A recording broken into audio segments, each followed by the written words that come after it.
তোমরা কেমন আছো? তোমাদের আশীর্বাদে আমিও ভালো আছি। দেখো আমার কি অবস্থা, দেখো আমার জায়ের মেয়ের মায়ের খেলা আছে, তার জন্য আমার এই অবস্থা। দেখো আমি তো কোনোদিন কাঁথা সেলাই করতে পারিনি, আর এখানে ভাড়াটি বাড়ি থাকি, আর আমাদের দেশ বাড়ি থেকে কোনো জিনিস আনা হয়নি। তার জন্য ভাবছি এক্সট্রা মানে কাপড় বার হয়েছে, তার জন্য আমি সেই এই দেখো কাঁথা করেছিলাম, তো বুঝতে পারিনি।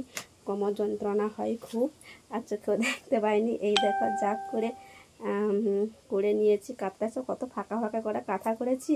সকাল থেকে বসে এই সবে উঠলাম কাঁথা সেলাই করতে। দেখো কত বড় বড় কাঁথা করেছি, এই দেখো কত বড় বড় এই সেলাই করেছি। এই সেলাইটা কেননা অনেক ভাগ হয়ে গেছে, দেখতে পাচ্ছ তোমরা। কেননা আমি তো পারি না কাঁথা সেলাই করতে, কি করব, যা করে নিয়েছি। আর দেখো, আর কি আর বলবো, অনেক দেরিও হয়ে গেছে, আর আমার ছেলেকে ঘুম পাড়াতে হবে। টাটা।